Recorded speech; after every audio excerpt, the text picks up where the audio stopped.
The warrior falls for the 1000th time.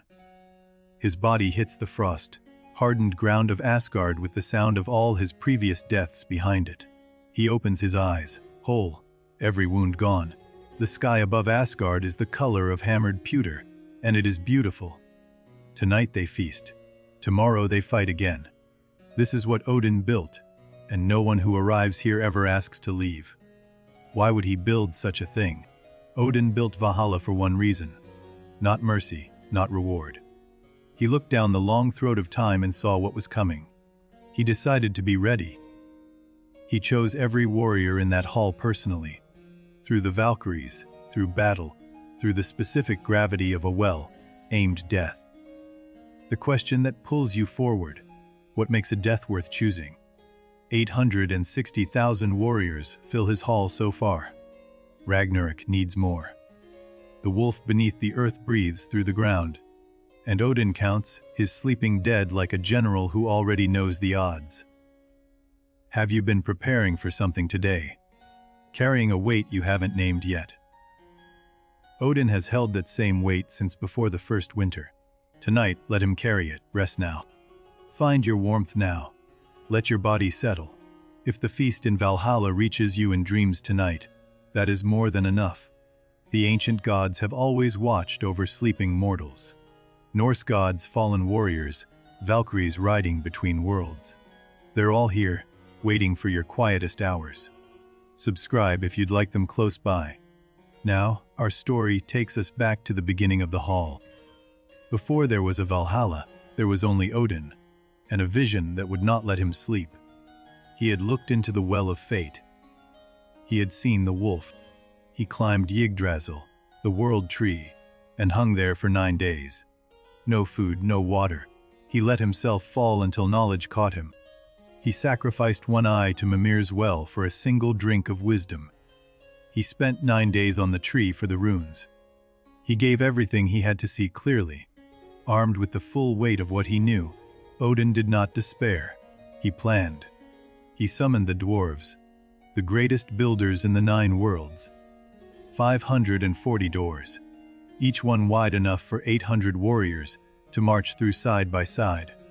He was not building modestly. He was building for what he knew. Next, he needed the Valkyries, not just warriors, choosers. Women who could walk through battle without flinching, who could see worth in a dying face. Brynhildr was the first, the greatest. She rode where the fighting was thickest and came back without a mark, not because nothing touched her, but because she was already past the moment of fear. The first warrior she brought to Valhalla was a fisherman who had fought to protect his village. He hadn't expected to be chosen. Brynhildr told him, "Odin saw your last 5 minutes." He walked in. The hall swallowed him whole, warm and loud and impossibly welcoming. Odin watched from his seat. He nodded once. "Begin." The Valkyries did not begin as warriors. They began as a question Odin asked himself one long night at Hli Skagelof. Who decides which death matters? He chose 12. They were not born to it. They were made. Each one had died once themselves in another age and come back changed. That was the qualification. Their names were given in the old tongue. Giundol Skuld, Ger Null, Hildur, Herfjatur. Each name meant something: war wand, det spear bearer, battle, fetter of armies. Odin named them what they were. Brynhildr means Ormur, battle. She had earned both halves of that name before Odin even spoke it. She was the one he trusted first. That trust would cost them both. Their training was simple: watch every battle in the 9 worlds simultaneously. Find the one warrior who has earned it. Do not flinch. Do not choose with your heart. Do not choose with your heart. That was the only rule Odin gave them. Because the heart, he said, would always choose the wrong man at the wrong time. A warrior chosen for Valhalla dies at the right moment. Not too early, not too late. The Valkyrie's spear doesn't kill them. It marks the moment that was always coming. The chosen warrior doesn't always know immediately that they've died. Sometimes they think they've simply woken up, somewhere very far from the fighting. The Bifrost crossing takes no time, and all time at once. Warriors have described it as the feeling of remembering something they forgot they knew. Heimdall stands watch at the Asgard end of the bridge. He sees them coming long before they arrive. He has seen every crossing since the bridge was built. He always says the same thing as they arrive. Not a greeting, a statement. You made it. 3 words. Every warrior he has ever said it to has stopped walking for a moment. Just a moment. From the bridge's end, it's a short walk to Valhalla's doors. The sound reaches you first. 10,000 warriors, all talking at once. The low roar of the greatest gathering any world has ever seen. Inside, the hall stretches further than any building should. The ceiling is lost in firelight and distance. The tables run so far that warriors at the far end look like candle flames. The boar St. Hyrmnir is slaughtered every evening for the feast. Every morning it wakes whole. No one questions this. It is simply what the boar does. The mead comes from Hyrn, a goat who grazes on the leaves of Yggdrasil. What she produces fills every cup in the hall every night and never runs dry. The Einherjar, the chosen dead, live by a rhythm that has no equivalent anywhere in the 9 worlds. They wake, they arm, they kill each other, they rise, they feast. The practice battles are real. Limbs are lost. Warriors fall and do not move. But by the time the sun descends, every wound is undone.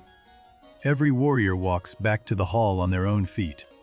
New arrivals find the rhythm strange at first. They come from worlds where death is permanent. The first time they rise from a killing blow, most of them just sit there. The veterans tell them the same thing. The first time is the worst. After that, it's just Tuesday. There is no word in Norse for Tuesday that means this exactly, but they understand. Time passes differently for the Einherjar. They know how many dawns there have been. They stopped counting after the first 1,000. The number stopped mattering once the rhythm became home. They tell stories. They remember their living days with a clarity that surprises them. The details sharper in death than they ever were in life. The things they miss most are rarely grand. A specific smell of bread, a river at a certain time of morning, the sound of someone else breathing in the same room. Here's the part the myths never make obvious. Valhalla was built for grief as much as glory. Odin moves among them sometimes. Not as the Allfather. Without the ravens, the staff, the cloak. He sits at random places on the bench and asks warriors about their last battles. He listens more than he speaks. Thor visits differently, loudly, with both arms open, immediately finding the biggest man in the hall to wrestle. He loses on purpose sometimes. The Einherjar love him for it. Loki comes less often. When he does, he sits at the end of the table and watches the hall with those shifting eyes. Green to amber to something that isn't color. He always knows something no one else does. It was Loki who helped design the hall's roof. He suggested the golden shields. He said they would catch the light in a way that reminded warriors of the sun. That in Valhalla, the sky would always seem close. The shield roof was also practical. In battle, the Einherjar could take a shield down from the rafters and be armed in seconds. Loki had suggested that too. He is very good at beauty that is also useful. The ravens come and go all day. Hugin, thought, leaves at dawn. Munin, memory, leaves with him. They return at dusk. What they bring back shapes everything Odin does. Odin is most afraid when one of them is slow to return. If thought fails to come back, that he could survive. If memory doesn't return, he said once, memory and thought. He sends them out every day knowing they might not return. He does it anyway. This is the shape of what Odin is, a god who acts in full knowledge of the cost. Among the Einherjar, the most discussed question is not when Ragnarok comes. It is whether they will be enough when it does. No one answers. They pour more mead instead. Sigurd arrived on a night when the hall was quieter than usual. No one announced him. He walked through the eastern door and found a seat, and waited for someone to tell him where he was. Sigurd had not died in battle. He had been killed in his bed by people he trusted. Odin chose him anyway. Not for how he died, for everything before it. The dragon's blood had changed him. He tasted it accidentally, and afterward he could understand birds. The ravens told Odin he was worth watching from that day on. Warriors at the table gradually moved closer to Sigurd. Not because of the dragon, because of how he sat. There is a quality to those who have faced genuine terror and come through it. He had it. He asked about Brynhildr. He asked quietly to the man beside him as if it were casual. The man beside him was not fooled. Nobody ever was, where Brynhildr was concerned. Brynhildr had been the best of the Valkyries for more than 1,000 years when she made her choice. One battle. One warrior Odin had marked to die, she disagreed. She had followed Odin's will for 1,000 years without a single deviation. One deviation was all it took. He came to her that evening in full authority. He was not cruel, he was certain. He put her to sleep on a mountaintop and ringed it with fire that would not die. He took her Valkyrie status. He left her her armor. He said nothing else. The fire understood its instructions. The fire could only be crossed by someone who had no fear. Not no fear of fire. No fear at all. Odin knew who he was waiting for. He had been watching that bloodline for 3 generations. Sigurd rode through the fire without slowing his horse. He wasn't brave about it. He genuinely did not register it as a choice worth deliberating. He saw the ring of flame and felt curious. The Norse people who first told this story did not live comfortable lives. They lived where the winter lasted longer than hope. Valhalla was not escapism. It was the answer to a real question. Does how I die matter? A culture that faces death constantly needs to believe death can have meaning. Not comfort, meaning. Valhalla didn't promise softness. It promised purpose. Your death built something. Picture the storyteller by the fire 1,000 years ago, reaching this part of the tale. The listeners leaned in. Not because they hoped for Valhalla, because they recognized the shape of the choice. The Valkyries, the ravens, the daily battles in Asgard. These weren't decorations. They were the Norse people's answer to mortality. You die, but the quality of how you faced it echoes outward. It was always heard. We've inherited Valhalla through 1,000 years of retelling. Each teller added something. What survived, what every version kept, was this: you do not face the end alone, and how you face it is seen. Sigurd woke Brynhildr with a touch on her shoulder, the way you'd wake someone from a dream. She opened her eyes and said his name before he'd said anything at all. She had been dreaming for years inside the fire, not blank sleep, but vivid. She had watched the worlds from inside her own mind. She had watched him coming, slowly, across a life she could see but not reach. They had 5 days together on the mountaintop before the world found them. She taught him things the Valkyries know. He taught her what it is to act without seeing the end. She told him what Odin did to me was not wrong. He chose the greater good over one warrior's life. He was right. I was right. We were right in 2 different directions at the same time. He left eventually. She watched him descend the mountain, back to the world below. The fire closed around her again, but differently now. She had been reminded of what she was waiting for. Sigurd died 3 years later, betrayed, killed in the night by people who called themselves his brothers. Odin had seen it coming. He sent his fastest Valkyrie. Brynhildr knew the moment he died. Not because of her Valkyrie senses. She had lost those. She knew the way you know when a fire in another room goes out. What came next was Odin. Not to punish her again, to release her. She had served her sentence. She had been found worthy by the only man who could cross the fire. The terms were met. She became a Valkyrie again, but differently, with a knowledge she hadn't had before. She now knew what it cost to love someone and let the rules hold anyway. It made her better at the job. Sigurd arrived in Valhalla on a night when the feast was at its highest. The hall was loud. He walked in quietly. Brynhildr was at the far end, and she stood up the moment he came through the door. The hall is that kind of place. It does not give back what was lost. It gives you the space to be in the same room with it again. Most warriors call that enough. The wise ones call it more than enough. The rhythm of Valhalla wraps around everyone eventually. New arrivals learn it within weeks. The body adjusts to dying and rising before the mind does. The feast teaches the rest. Home is the right word. Not comfort, home. The kind of place that holds you exactly as you are. That was designed for the specific shape of what you've been through. There are warriors who have been in Valhalla so long they remember Odin before his first sacrifice. They are the elders among elders. The newest arrivals seek them out. They are never hard to find. They remember the first dawn, before the hall was full, before the rhythms were established. When Odin walked the empty tables himself and set the first cup at the first place. The founding of something from nothing. This is the part the myths often skip: the patience it took. Not just to build it. To believe in it through every year of collecting the dead, when the hall was still mostly empty and Ragnarok was always closer.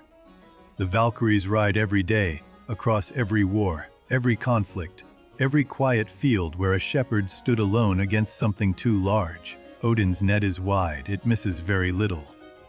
But it is also specific. Every Valkyrie returns each evening, with at most one chosen soul. Sometimes none. The selection is deliberate. Valhalla only works if the choosing means something. Odin reviews every choosing. Not because he doesn't trust the Valkyries, because he wants to know every warrior personally before they arrive. He has a name for each of them before they cross the bridge.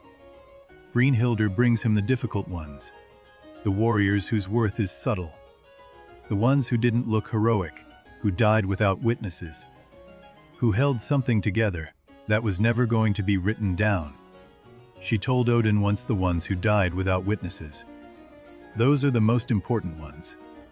If you only collect the famous dead, you collect stories, not strength. The hall doesn't distinguish. Famous or forgotten, the cup is the same size. The seat is at the same table. The fire is the same warmth. This was Odin's deliberate design. Equality is structural. The mead makes everyone honest, not drunk honest.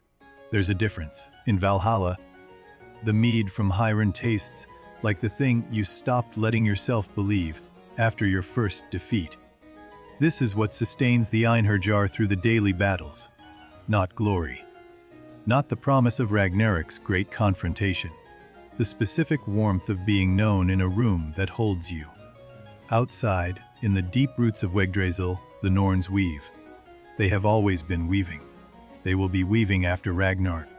The threads of Valhalla's warriors run through their loom in bright, specific colors. The Norns know when Ragnarok comes. They have known since before the first world was made. They have not told Odin, not because they are cruel, but because some knowledge belongs only to the loom. What he has is the hall. What he has is the Einherjar. What he has is the Valkyries still riding, and Hugin and Munin still returning each evening, and the feast tables still set every night.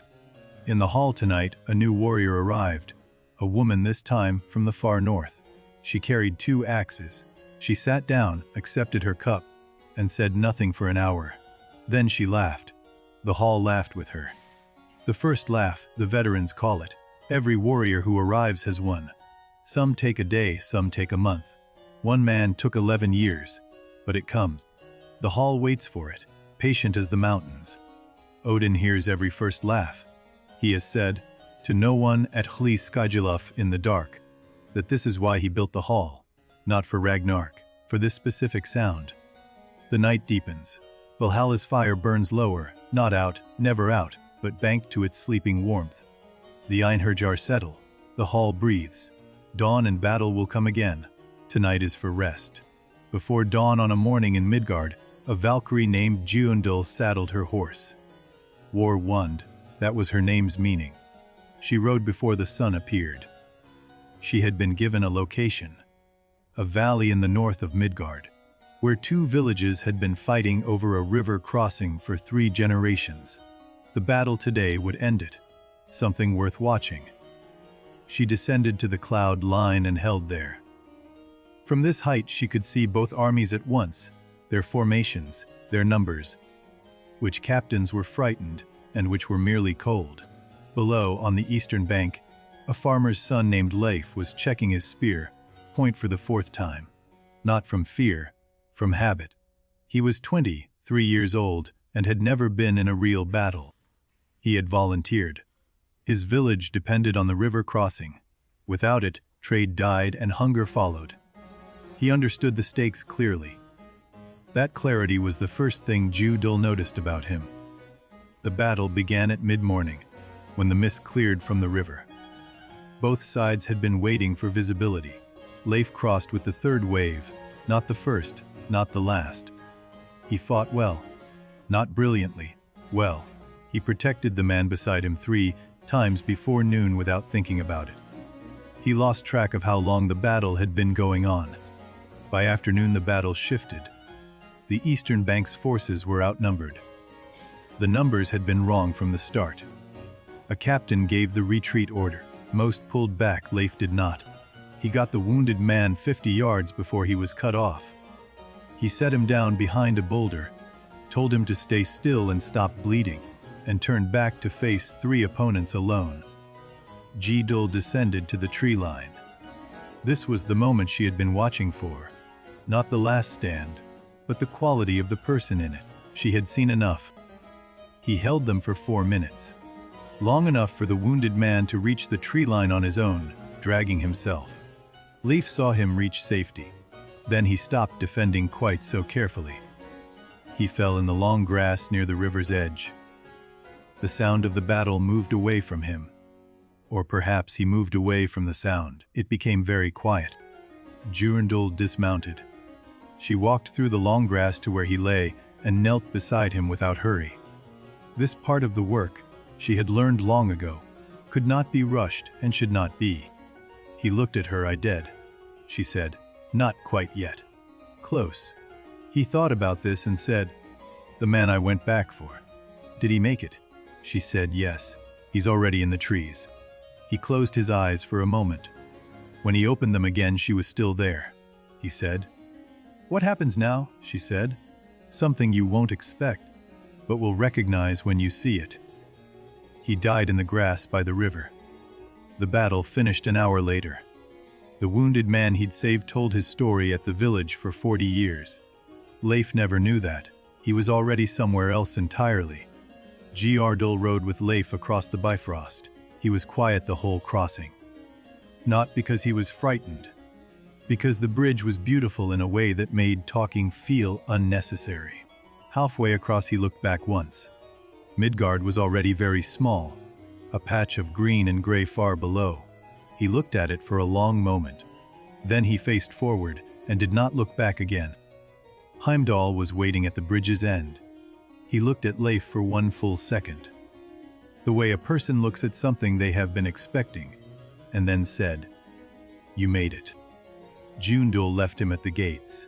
Her work was done.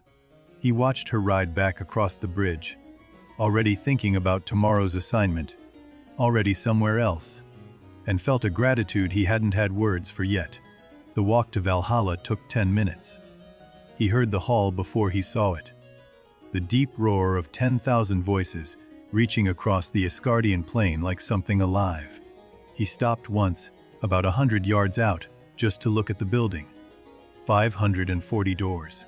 Golden shields for a roof. Spear shafts visible through the upper windows. He had heard stories. The stories were inadequate. He walked to the nearest door, one of the smallest, which was still wider than his father's entire farmhouse, and pushed it open. The noise hit him first, not overwhelming, but encompassing, the way standing inside a forest sounds different from standing at its edge. He was inside something, inside the largest thing he had ever been inside. A warrior near the door, a broad-shouldered man with a gray beard and a drinking horn already in hand, looked over and said, "First night." Leif said, "Wes." The man said, "Sit." It gets easier to understand by the 3rd cup. The mead tasted. He would spend days trying to describe this, like the instant before a decision you don't regret. sweet and certain and already done. He drank a second cup immediately. The gray-bearded warrior's name was Eric. He had been in Valhalla for 230 years. He had lost count of how many first nights he had witnessed. He had never stopped being glad to see them. The feast moved around Leif like a river around a stone. He was still and it rushed past, and slowly, without deciding to, he began to move with it. He began to eat. He began to listen to the conversations around him. He heard a man describe a battle he'd fought in the mountains of a country Leif had never heard of, 300 years before Leif was born. He listened as if it were a story about someone he knew.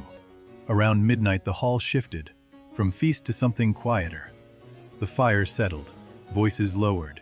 Warriors moved into smaller groups or sat alone. The hall breathes differently at this hour. Eric told him what the morning would bring. Leif listened carefully, he said. "So I'll die again." Eric said, "Every day, and every day you'll come back. The first one is strange. The rest are just Tuesday." He slept, not in a bed, but slumped against the feast table with his head on his arms, the way he used to sleep in the barn during harvest season. The hall held him, as he'd always been held, with the warmth of the work around him. Dawn came differently in Asgard than it had in Midgard. The light arrived not from the east, but from everywhere at once. A general brightening, gold without a source, warm and absolute. Eric handed him a sword, not his, a plain one from the armory. "Your own will come," he said. "They always do." Eventually, Leif took it and followed the others out onto the practice fields. The fields were frost-covered and vast. Thousands of Einherjar spreading across them in the morning light, forming into groups and pairs and formations. The familiar choreography of people who have done this many times. "Watch first," he said. "Then when someone comes at you, fight. Don't think about the dying part.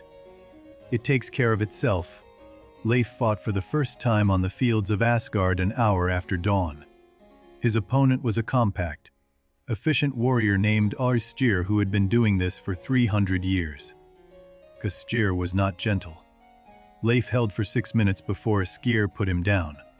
6 minutes against a 300-year veteran. Eric, watching, nodded once and said nothing. The nod said enough. Askir's final blow was clean and precise and instant. Leif did not feel it as pain, more as a sudden cessation, like a sentence ending mid-word, then silent. Then, nothing. Not darkness, simply the absence of the moment before it. And then, without transition, the frost-covered field again. His hands, his body, whole. He looked at his hands for a long time. He pressed one palm against the frost and felt the cold exactly as he always had. He was entirely real. He was entirely here. He was entirely alive. Skir appeared beside him and extended a hand. "Not bad," he said. 6 minutes is not bad for a first day. He said it the way a craftsman compliments someone who has surprised him. Leif took the hand. They fought twice more before the day was done. Leif lost both times. He got faster the second time and smarter the third. Skir said nothing else, but he began to circle Leif with slightly more care. By late afternoon, the practice fields were quieting. Warriors moved back toward Valhalla in groups and pairs, the day's work done. Leif walked with Eric. His body ached in ways he recognized. His first full day in Valhalla had included dying 3 times, eating the best meal he'd ever had, learning that his death had meaning, and understanding, for the first time, what he'd been made of all along. That night at the feast, he told his story to the table. Midgard, the village, the river crossing, the retreat, the man he went back for. He told it simply. The table listened completely. When he finished, the gray, bearded Eric raised his cup. The table raised theirs. No one spoke. The toast was the silence itself. The acknowledgement that contained everything words would dilute. He slept again at the table. This night, he did not dream of the river, or the battle, or the moment of dying. He dreamed of the farm.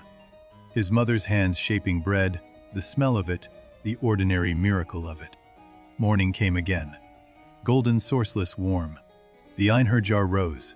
Leif rose with them, quicker this time, hands already reaching for the sword, the rhythm beginning to take root. The Norse people had a name for dying in bed from illness or old age as a straw death.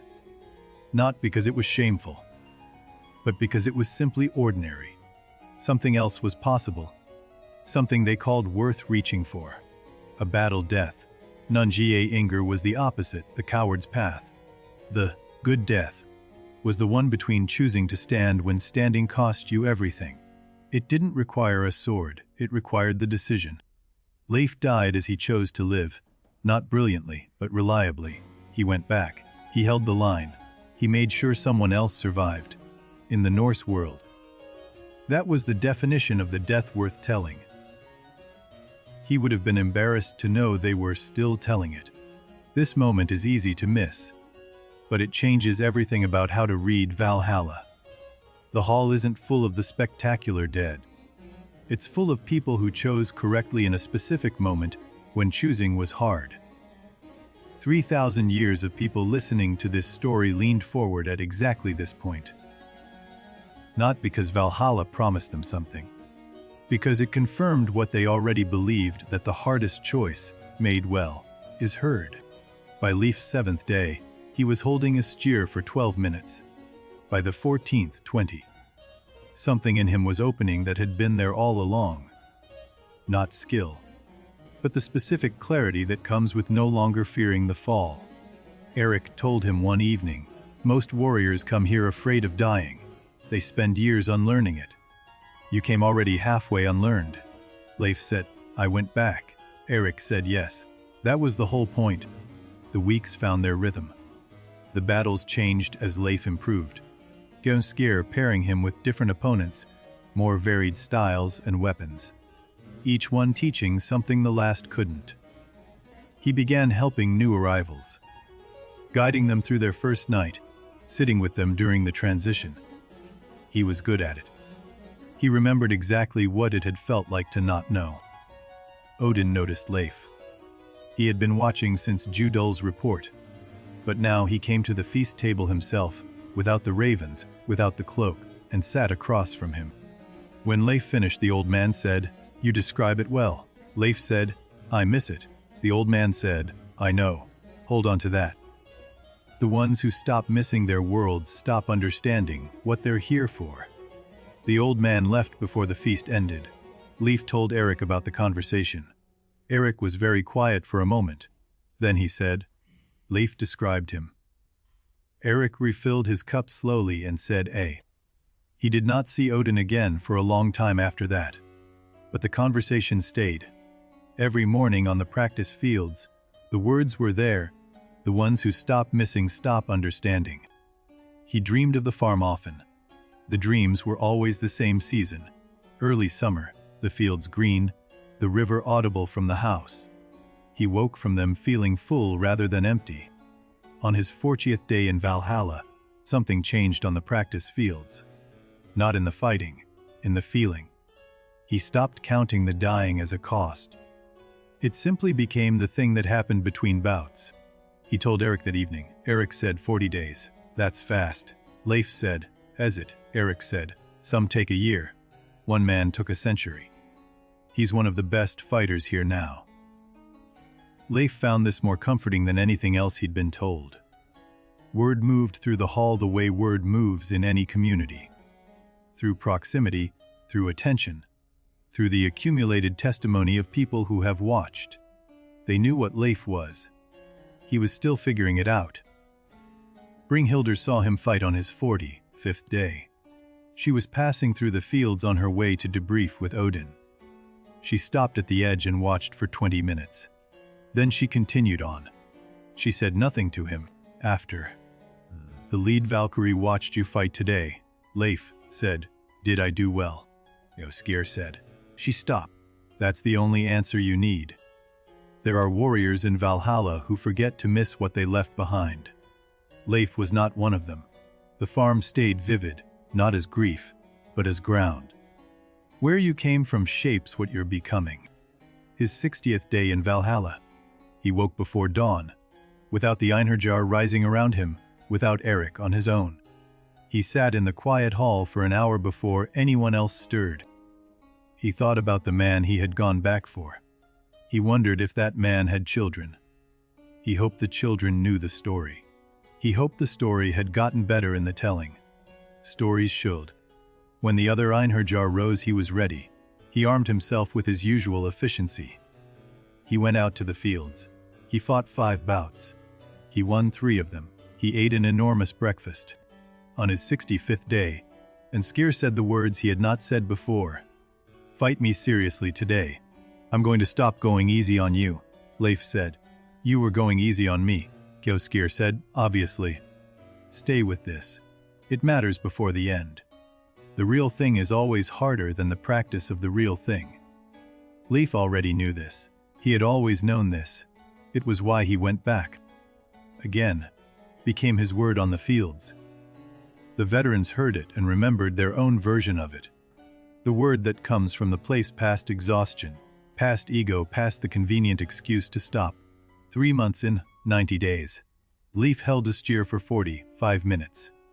When it ended, Kinstyr sat down on the frost beside him and said, "You're going to be very good at this." He meant eventually. He also meant already. That evening, a hall that had seen thousands of warriors arrive felt, to Leif, small enough to be his. Not owned, his. The way a place becomes yours. Through the accumulation of your ordinary moments inside it. Odin returned one evening, again plainly dressed, again without the ravens. He sat across from Leif and said nothing for a few minutes. Then, "You're different than you were." Leif said yes. Neither of them said anything else for a while. Odin asked, "Do you understand yet why you're here?" Leif was quiet for a long time. Then he said, "I think it's about the someone coming after." Odin refilled his cup and said nothing, which was answer enough. The someone coming after. He had meant the warrior the army would protect. But the words contained more than he knew when he said them. They usually do, with the right words. Morning came, the fields called, he went. Skir met him at the usual spot, and they fought as they always fought. Without preamble, without ceremony, the bout as greeting. Halfway through that morning's bout, something opened. Not a technique, a quality. He stopped fighting with his body and started fighting with his understanding. Skir stopped for a half second.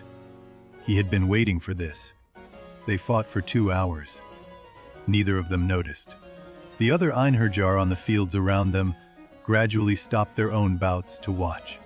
This is also how Valhalla works. Excellence has an audience without asking for one.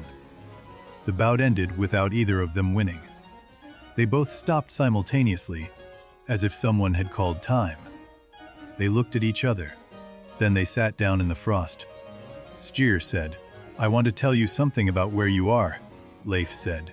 "All right," Skir said. "Most warriors come to Valhalla and become what they always were. You're becoming something you chose to be." He paused. "That's rare." That evening the feast was louder than usual. A festival of some kind, the reason long since evolved into simply we do this feast on this night. The hall was at its fullest and warmest. Thor arrived at the festival feast. He did not arrive quietly. He arrived the way storms arrive, preceding himself, the air-changing quality before he appeared in the doorway. Thor made his way down the hall until he reached Leif. He looked at him for a moment with those enormous eyes, apparently satisfied by something he saw, and said, "You're the one who said again." "How do you know that?" Thor said, "Everyone knows." There it was. The laugh that had been building since he first sat up whole on the practice fields and looked at his hands.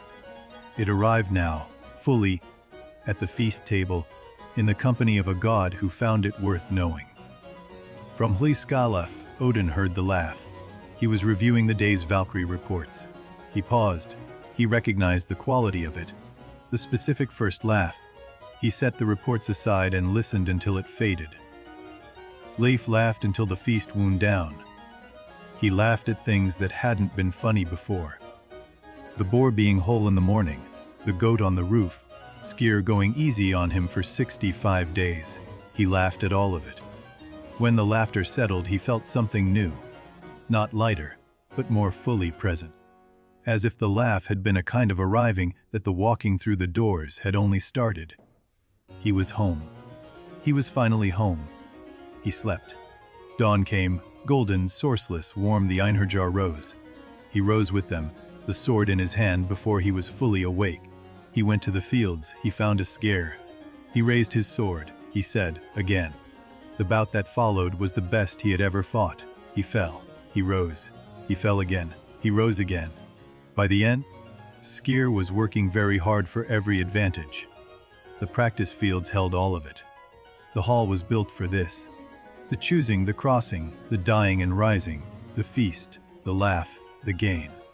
All of it leading here. One more warrior who knows what he is. Valhalla receives him. Odin nods, the fire burns, the night is long, tonight is for rest. 3 days after the festival feast, Hugin did not return at the usual hour. Dusk came and went.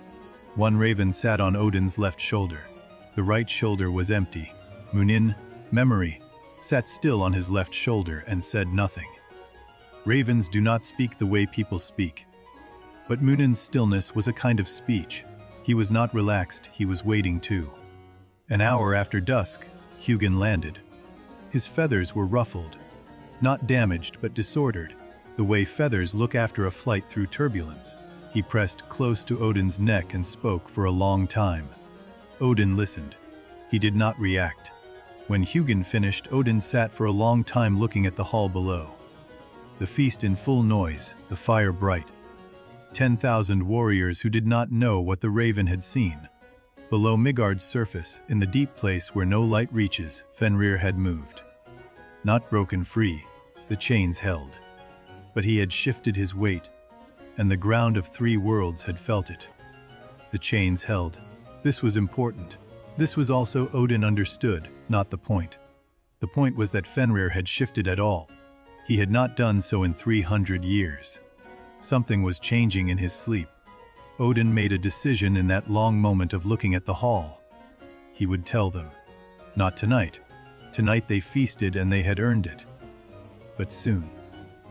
The Einherjar deserved to know what they were training for. Morning came. The practice fields, the bouts, the dying and rising, the rhythm unbroken. Odin came to the fields himself that day, which he rarely did. He stood at the edge and watched in silence. Leif saw him standing there, and felt something shift in the quality of the morning. He fought better, and didn't know why. This was Odin's particular gift. His presence raised the standard of everyone around him without effort. At midday, Odin left the fields without speaking to anyone. The ravens circled once above the hall, and then flew south. Some of the veterans noticed. They said nothing at the feast. They noticed. Eric told Leif that night, when the old man comes to the fields himself, something is being assessed. He's done it 4 times in 200 years. Leif said, what happened the other 3 times? Eric poured his mead slowly. Big things, he said. He asked Eric, should we be afraid? Eric was quiet for a long time. Then he said, would die every morning and come back every afternoon. What would afraid even look like for us? It was not a dismissal. It was the truest thing Eric had ever said. 3 days later, Odin called the Einherjar to the great plain outside Valhalla. All of them. Every warrior currently in the hall. The plain was not large enough. They spilled across the horizon. He told them about Fenrir's shift. Not to frighten, to inform. He described the chains, the cavern, the wolf's weight-changing position. He told them what it meant, and what it didn't mean yet. He said, the chains hold. That is the fact. What changes is the timeline. What I built this hall for is closer than it was. You are the reason it can be faced at all. He paused. I needed you to know that. No one spoke. The plain held the silence of 10,000 warriors who have thought about this moment, in various forms, for all their time in the hall. The silence was not empty, it was full to the edges. Then Eric, old Eric, 230-year Eric, raised his drinking horn. He had, apparently, brought it with him to the assembly. Several warriors near him laughed before they could stop themselves. Odin looked at Eric for a long moment. Then something in his face changed. Something that had been held for a long time. He almost smiled. It was close enough that the veterans, who had been watching him for centuries, counted it as one. He dismissed them back to the hall with a single gesture. The Einherjar filed back, not subdued, not solemn, talking among themselves with the energy of people who have been given something real to think about. Leif walked back with Kinskir. They were quiet for a while. Then Iskir said, "Does it change anything for you?" Leif thought about it honestly. He said, "But it names it." Sigurd said, "That's a good answer." Leif said, "It's just true." Iskir said, "The true ones usually are the good ones." They walked the rest of the way in silence. It was comfortable silence. The feast that night was different in a way that was hard to specify. The food was the same. The mead was the same. The fire was the same. But the conversations were more direct. More willing to say the thing beneath the thing. Leif sat with the oldest Einherjar, the ones who had been here since the hall's beginning. He didn't speak much. He listened. The oldest ones spoke about Ragnarok without drama. It was simply where the road they'd chosen eventually went. One of them said, "We knew when we came here. No one chooses Valhalla and thinks it ends quietly." He paused. "The wolf will break free. We will fight. That part is already written. What we do in that fight, that's ours." Leif said nothing at the table that night. He listened and he thought and he drank his mead and he watched the fire. The fire, as always, burned without wavering. He found this more reassuring than anything said. At Halaskiluf, Odin sat with both ravens and watched the hall below. The feast going on, the news absorbed, the warriors deciding each in their own way to continue. He had been watching this since the first warrior walked through the first door. Here's the part the myths almost never say plainly. Odin did not build Valhalla because he thought he would win. He built it because he thought the fight was worth having, win or lose. That is a different thing entirely. The feast wound down. Warriors settled. The fire was banked to its sleeping warmth. The hall breathed. Tomorrow the fields would be frost again. Tomorrow they would fight and fall and rise again. This was not despite the news. This was because of it. Leif dreamed of the farm again. The summer, the river, the bread. He woke before dawn and sat in the quiet hall, as he sometimes did, and let both things be real at once. The farm that was and the hall that is. Both is both home. Dawn came, golden sourceless warm. The Einherjar rose. The practice fields called. Something had shifted in the weight the hall carried, but the rhythm was unchanged. The rhythm never changed. This was Odin's deepest design. A week after Odin's announcement, Brynhildr came to the feast hall. Not to report, to sit. She chose a place at the long table between Sigurd and an old warrior named Khan, who had been there 300 years. Warriors nearby noticed. The Valkyries rarely sat with the Einherjar.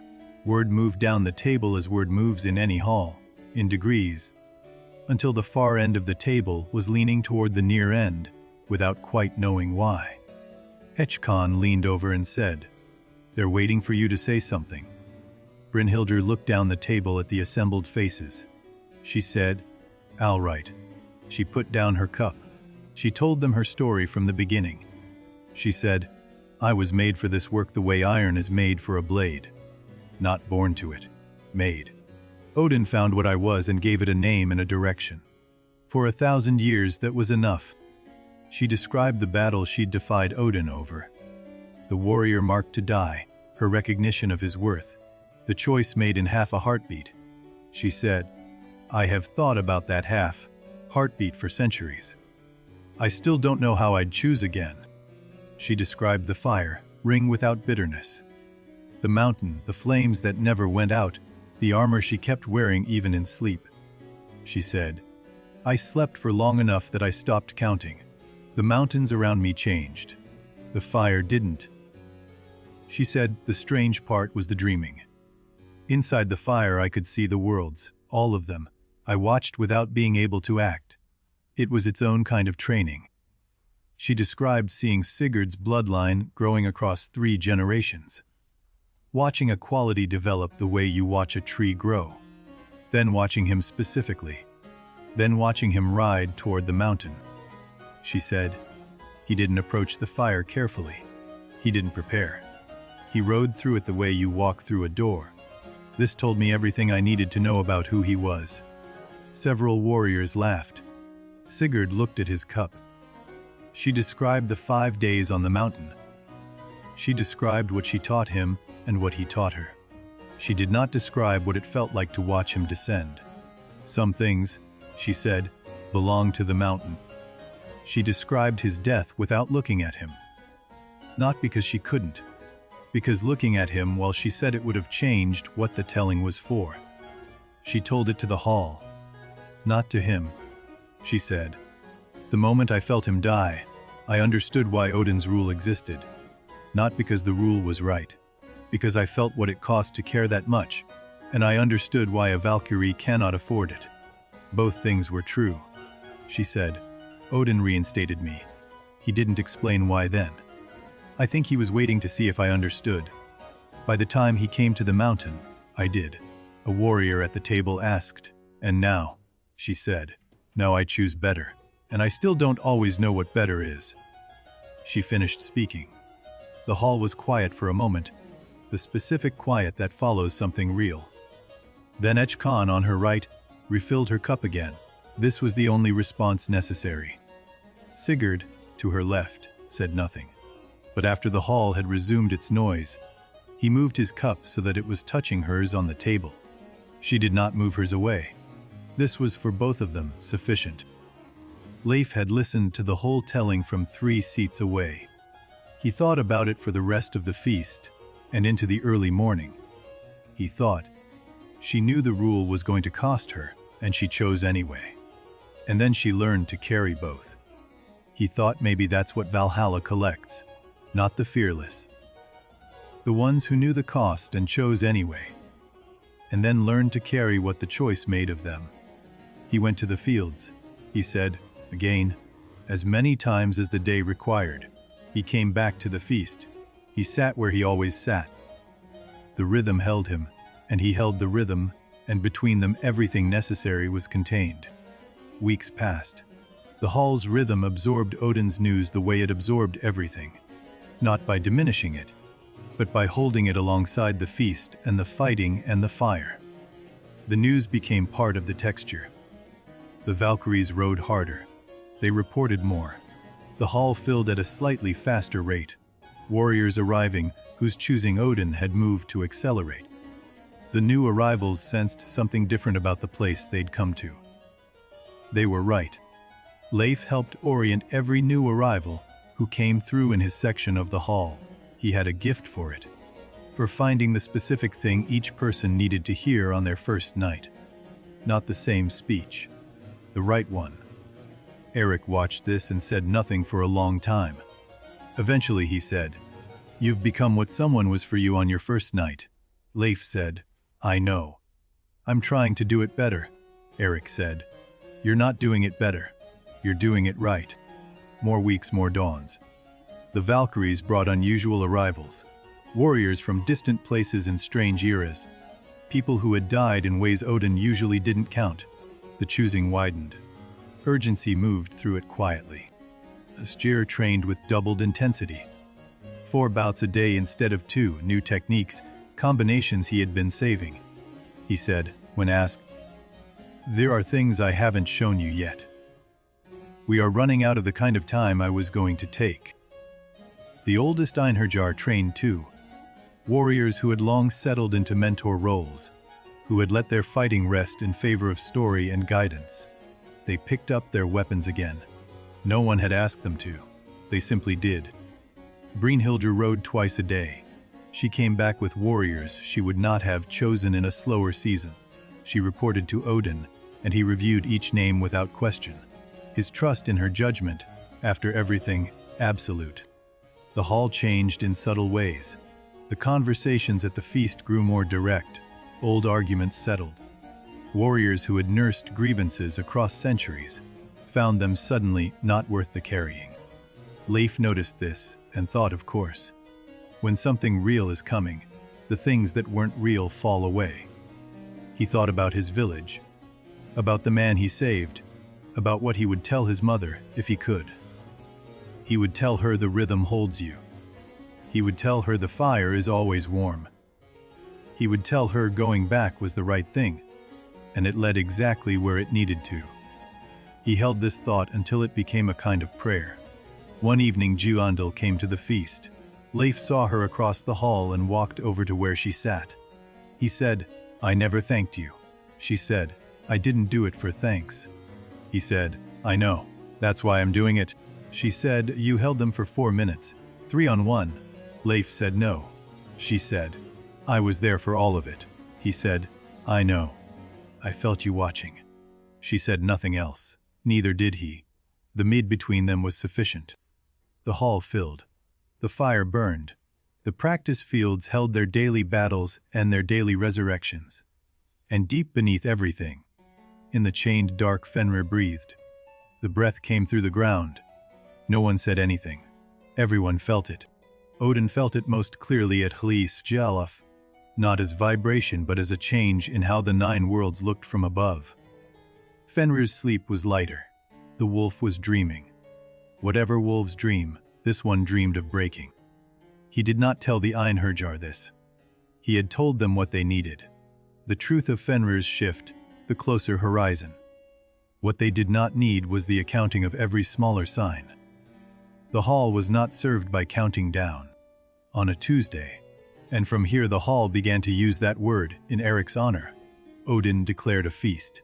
Not the nightly feast, a great feast. A festival. No reason given, the Einherjar did not ask for one. The great feast was the loudest the hall had been in a century. Thor came and brought 2 other gods whose names Leif didn't catch. Brynhildr sat with the Einherjar again. Odin sat at the head and actually ate. Leif sat between Eric and Sigurd and a new arrival who had been in the hall for 3 days and still hadn't said his name. Leif put food in front of the new arrival and said, "You don't have to talk, but eat." The man ate. The feast went long, longer than usual. Warriors who normally retired at the hall's quiet hour stayed past it. No one decided to. It happened the way it happens, when a gathering doesn't want to end, because the ending means returning to what's real. Eventually they slept. The hall went quiet by degrees, like a fire gentled rather than extinguished. And in the deep quiet, with warriors sleeping all around him, Odin sat at the head of the table alone. He did not sleep. Brynhildr's story is one of the oldest in the Norse canon. But it didn't stay Norse. It traveled into German legend as Brynhilde, into the Nibelungenlied, into Wagner's operas 400 years ago. Each version changed her. Each version kept the fire. What each culture kept was the choice. Every version of Brynhildr disobeys an authority for a reason she can't fully explain, except to say it was right. Every version pays for it. Every version carries both. Picture the storyteller who carried this tale across the North Sea 1,000 years ago. They reached the part where Brynhildr chooses. The listeners leaned in then, just as they lean in now. Some things survive because they are simply true. What does it mean that this story survived? It means someone heard it and thought, yes, this is real, and passed it on. And someone else heard it and thought the same. 1,000 years of yeses, each one a choice to keep the story breathing. We've inherited her, not perfectly. Translations lose things, retellings add things. But the fire ring is still there, and she's still inside it, and someone is always riding toward it who doesn't hesitate at the flames. Some things outlast everything. Morning after the great feast, the Einherjar rose more slowly, the extra hours of feast sitting in their limbs. The practice fields waited. They went. This was always going to be what happened. The feast and the fields existed together. Leif fought Sigurd with the extra weight of the feast still in his body. Sigurd showed him no mercy. Leif said again, 7 times before the morning was half done. Sigurd stopped counting. By midday Leif had burned through the feast. He fought differently after. Lighter, faster, the extra weight gone. He held Sigurd for an hour. The Sigurd said, "The feast made you work harder. Working harder made you faster. I'll tell the kitchen to give you extra portions." The unnamed warrior from the feast, the one Leif had given food to, found Leif the next evening and told him his name. Vidar. He was from the far north. He said, "I needed a night before I could say it." Leif said, "I know." Days settled into the new rhythm. A rhythm with something extra in it now. A sharpness under the feast and the fighting. The hall had not changed. The people in it were more fully themselves. Then, one morning, not announced, not preceded by any of the smaller signs Odin had been watching, the ground moved. Not a vibration. Not the subtle breath of before, a movement. Deep beneath Midgard, Fenrir had opened his eyes. The chains held Glipnir. The silk, thin ribbon made by dwarves, from the sound of a cat's footfall, and the beard of a woman and the roots of a mountain. It held, but Fenrir was awake now, awake and still. On the practice fields, the Einherjar felt it stop. The ground settled. The cracks in the frost closed. Veterans who had been here long enough exchanged long looks. The younger arrivals asked, "What was that?" The veterans said, "The wolf woke up." No one left the fields. The bouts resumed, not immediately, but within minutes. One warrior simply raised her sword and said, "Again." The fields understood. They went back to work. Leif had felt the ground move under him and not fallen. He had stood and waited for it to stop. When it stopped, he looked at Sigurd and said, Sigurd said, "I know." They resumed. Odin had felt Fenrir wake before the ground moved. He had been watching for this. He sat at Hlyskerlof with both ravens, very still at his shoulders, and looked at what he had built, and what it faced, and held both things with the same single eye. He thought about the first warrior who walked through the first door. He thought about the first laugh he had ever heard in the hall. He thought about Brynhildr choosing badly and coming back wiser. He thought about Leif saying, "Again." He descended to the practice fields. He walked among the Einherjar as they fought. He said nothing. He did not need to say anything.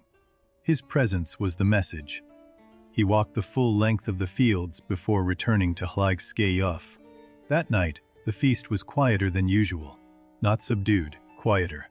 The conversations more interior. Warriors thinking as they ate. The hall held the thinking with the same warmth it held the feasting. Eric said to Leif, 230 years I have been here. I have felt that ground movement 4 times. This was the 4th. The other 3 were smaller. He said this quietly, without drama. As information, Leif heard the information. He asked instead, "What did you do after the other 3? Eric said, "The same thing I'll do after this one. I ate my supper. I went to the fields in the morning. I said what needed saying and left the rest." Leif nodded. He ate his supper. Across the table, Brynhildr ate with the Einherjar again. She had been coming more often since her telling. Sigurd was there, and Khan, and a new warrior named Freyes who had arrived last week. The table kept growing. Freyes had died defending a pass in the mountains of her homeland. Alone against 7. She had held the pass for 6 hours before the help she was buying time for arrived. Giondul had been watching from the first hour. She told her story simply, the way people who have been through the real thing often do. No embellishment needed. The facts were sufficient. The table listened the same way it listened to Leif's story, with full attention. The table was becoming what tables become, when the right people sit at them long enough, a place where each person's story is held by all the others. This was also something Odin had designed, the table as architecture of belonging. More days, more dawns. The wolf did not move again, but his breathing was audible now if you pressed your ear to the ground on the practice fields. Most Einherjar didn't do this, but they knew they could, and the knowing changed things. Leif pressed his ear to the frost one morning. He heard it, slow, enormous, steady, the wolf's breath through the earth. He lay there for 30 seconds. Then he stood up and said, "Again." Styr had been watching. He said nothing, which was the right response. Some things don't need a response. They need a witness. He had been that for Leif from the first morning. He continued to be. The hall's fire burned. The mead flowed. Sigurd was slaughtered and Howl and slaughtered again. Hyvern grazed on Yggdrasil. The ravens came and went. The rhythm held. And the wolf breathed. Odin had been calculating the timeline since before the first warrior arrived. The calculation never produced a date. It produced a direction. The direction had always been the same. The distance to it was the only variable. He thought, I have done what can be done. The hall is full. The Valkyries ride. The Einherjar fight and fall and rise. Whatever comes will meet this. He thought it is enough. He did not fully believe it. He built it anyway. That evening at the feast, Leif watched Odin come through the eastern door, plainly dressed, without the ravens. He watched him find a seat and sit. He watched the veterans notice and say nothing. He picked up his cup and walked over. Odin looked at him for a long moment. Then he said, "What did you do after?" Leif said, "I stood up." I said again. Odin was quiet. Then, yes, that's the correct answer. He refilled Leif's cup. Leif did not say anything else, neither did Odin. They sat together for an hour. The hall moved around them. Sometimes one of them said something. Mostly they watched the feast, the fire, the warriors. The ordinary miracle of the hall, doing what it was built to do. At the end of the hour, Odin rose. He looked at Leif one more time and said, "You're ready." Leif said, "For what?" Odin said, "For whatever comes next." He left before Leif could ask a follow-up. This was, the veterans would say, very Odin. The night deepened. The feast wound down in its usual way. The fire was banked. Warriors slept. The hall breathed.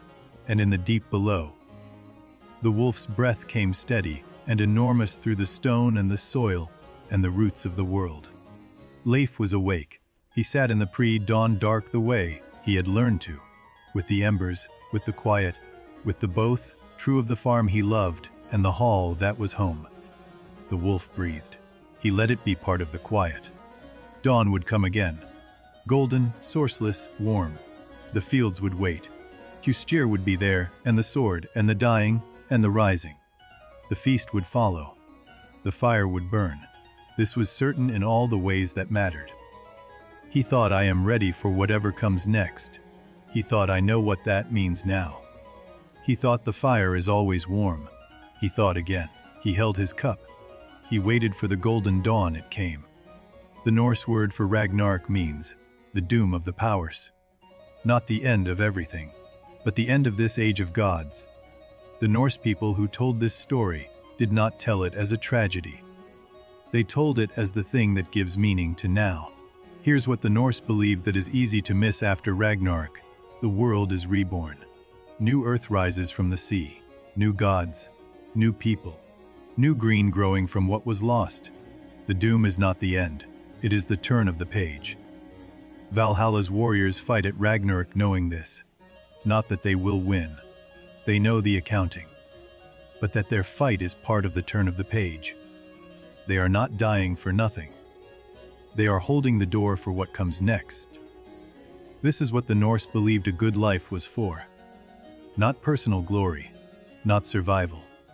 To face the thing that was coming with the best that you had, so that what came next could begin from something worthy. We still carry this in every story of people who fight unwinnable fights for reasons larger than themselves. In every person who does a hard thing knowing it will cost them. The Norse gave that shape a name. They built a hall for it. They kept the fire burning. The howl came on an evening when the feast was at its warmest. Not in the story, not in a warning, not announced by Hugin or anticipated by Odin's calculations. It came through the floor of the world without preparation. It lasted for 30 seconds. It was not like any sound Leif had ever heard. It was below sound. It was the shape of sound, the idea of a howl. He felt it in his sternum before his ears registered it. Then it stopped. The hall was very quiet. 30 seconds of absolute silence after 30 seconds of the howl.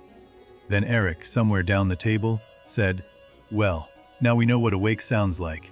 3 warriors laughed, then more. Leif laughed too. He laughed with his whole chest in the way he had learned to laugh here. The laugh that Valhalla makes possible. The wolf had howled. He had laughed, both things real, both things his. Odin heard the howl at Hligskalf. He had been expecting it. It was earlier than his calculation suggested, not by much. Enough to mean the calculation had been optimistic. He adjusted the number he carried. He looked at the hall below. The chains held. This was the fact. The fact mattered enormously and also not at all.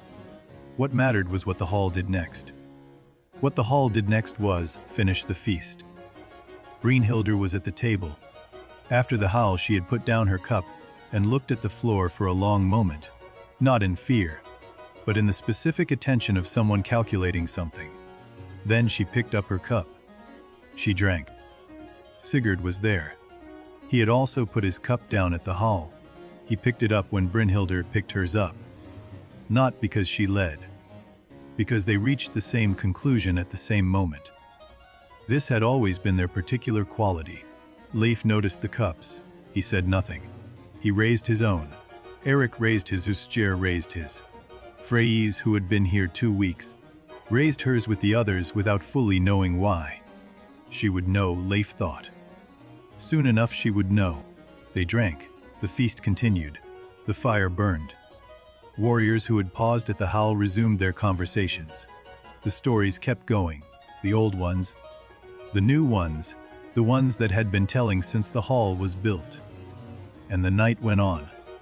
This was in the end what Odin had built it to do. To go on.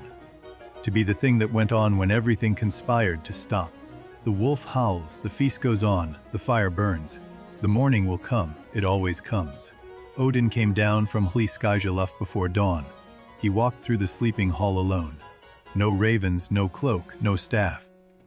He walked the length of it, as he had walked it on the first night, when the tables were empty and the fire was new. He reached the far end of the hall, the first place, where the first cup still sat, worn smooth by 1,000 hands. He picked it up. He held it for a long time. He set it back down exactly where it had been. He had not done this before. He sat at the feast table, not at the head, but in the middle, in the space between Leif and Eric, where there was just enough room. He sat with the sleeping hall around him. He sat until the first light began. When the golden dawn arrived, the Einherjar woke. Leif opened his eyes and found the old man sitting beside him. He said, "You're here early," Odin said. "I didn't go, I wanted to see the morning from here," Leif said. "Is that all right?" Odin said, "It's necessary." The Einherjar went to the fields. Odin stayed. He sat at the feast table as Esti Hergimir was prepared and Hiren filled the cups. He ate. He ate at the feast table of Valhalla in the morning light, alone, and it was enough. The chains held. The fire burned. The morning was real. He feasted anyway. Here is what Valhalla actually is. Not the gold roof or the 45 doors or the endless mead. It is the answer to a question every person has asked in their darkest hour. Does it matter that I tried? The answer is yes. It was heard. It was seen. The Valkyrie was there from the first hour. The ravens watched from above. Odin reviewed the name before the crossing. You were known before you arrived. The hall was not built for the famous. It was built for the reliable. For the ones who showed up when showing up was hard. For the ones who said, again, when everything in them wanted to stop. Valhalla is the Norse answer to mortality. Not comfort, purpose. Your death is not the period at the end of the sentence. It is the comma before, and then. The hall continues the sentence.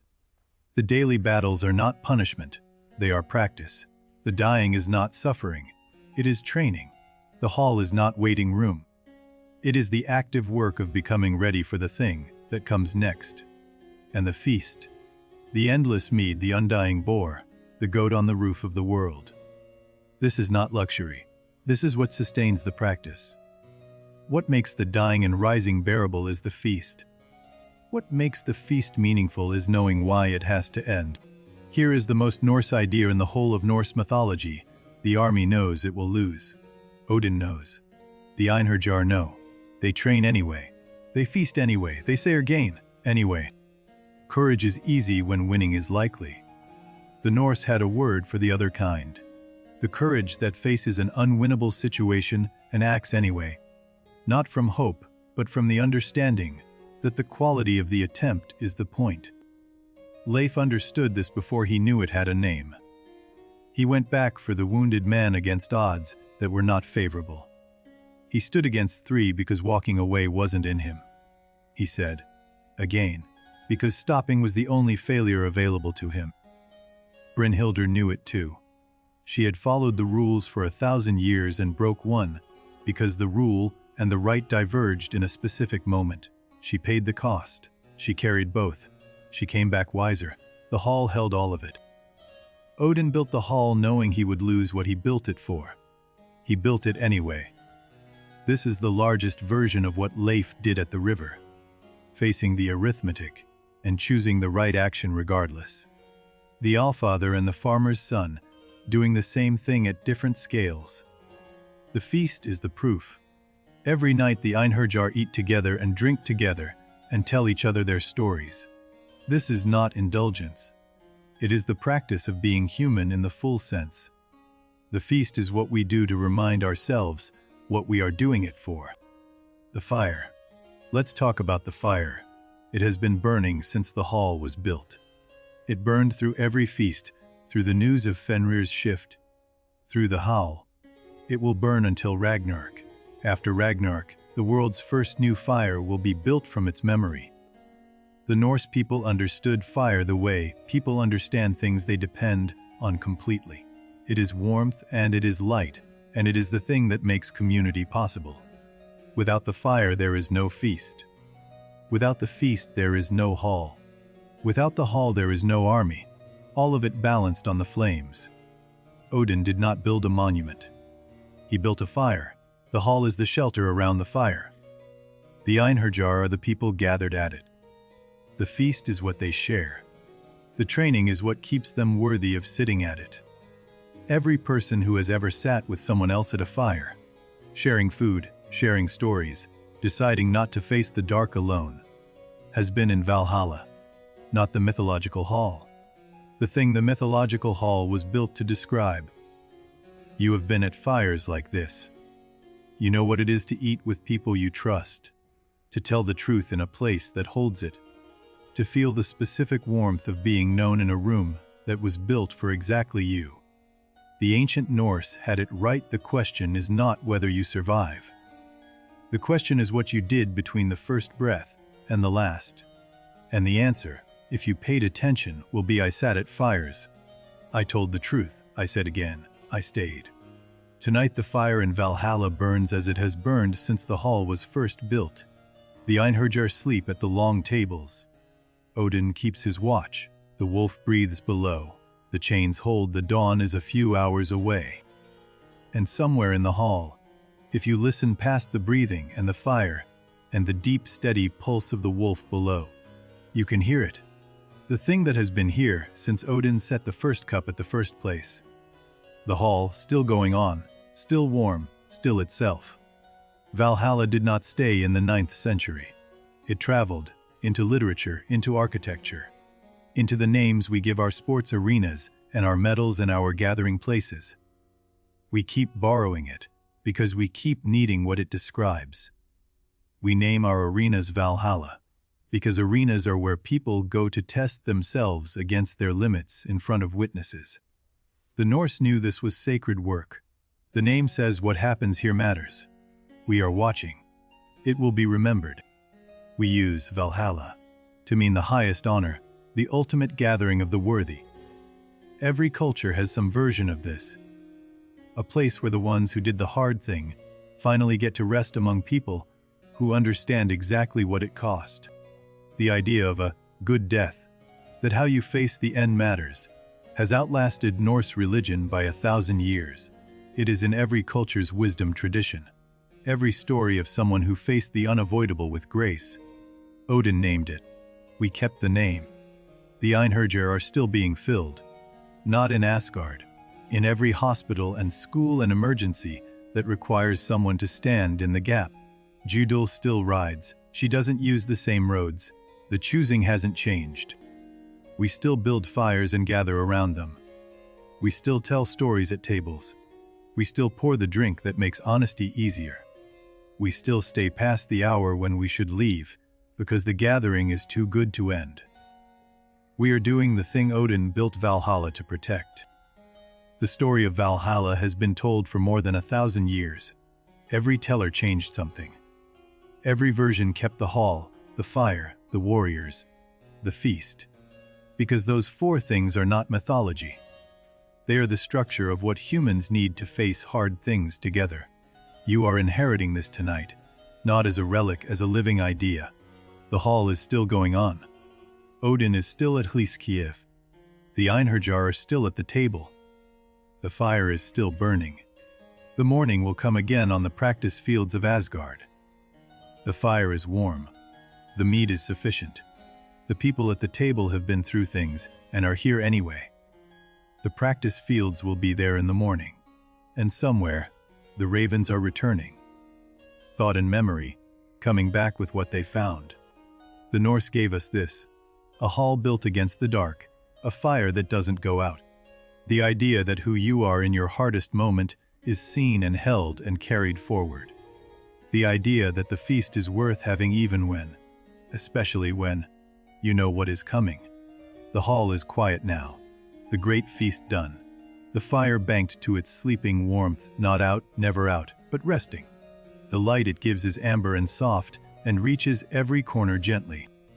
The Einherjar sleep, some at the tables, heads on arms, some in their quarters along the hall's long walls. All of them whole. Every wound from the morning's practice undone, every loss returned. They sleep the sleep of those who have earned it. Leif sleeps between Eric and the new space left by Vidar, who has moved to the practice field quarters. His face in sleep holds the farm, the summer light, the river, the smell of bread, both things home. Brynhildr does not sleep in the hall. She sleeps in the Valkyrie quarters above. But tonight she stands at the window for a while, looking down at the sleeping Einherjar before she rests. She has always watched over sleeping people. Old habit. At Lee Skaaluf Odin sits. He does not sleep. He has not slept since before the first sacrifice. He watches the hall below with his single eye, and in the other socket the seeing that comes from what was given up. He watches. He always watches. The ravens sleep on his shoulders. Hugin, thought, folds into himself, his beak tucked under a wing. Memory. Pressed close to Odin's neck, warm against the dark. Even thought rests sometimes. Memory stays close. Below the world in the deep chained dark, Fenrir breathes. Slow, enormous, patient. The chains hold silk thin, iron strong, made from impossible things. They hold tonight. Tonight that is enough. The stars above Asgard are enormous. Not the small uncertain stars of Midgard, but the full stars of a world built close to the source of things.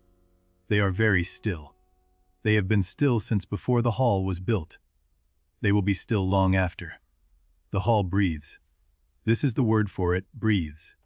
The fire rises and falls in the coals, the wood settles. The great roof shifts slightly in the night wind. The hall is alive in the way that all gathered places are alive from what they contain. This is where we'd been watching. The raven sleeping, the Einherjar at rest, the fire warm, the wolf dreaming below, the stars enormous above. The hall going on, it was always going on, it always will be. Sleep well.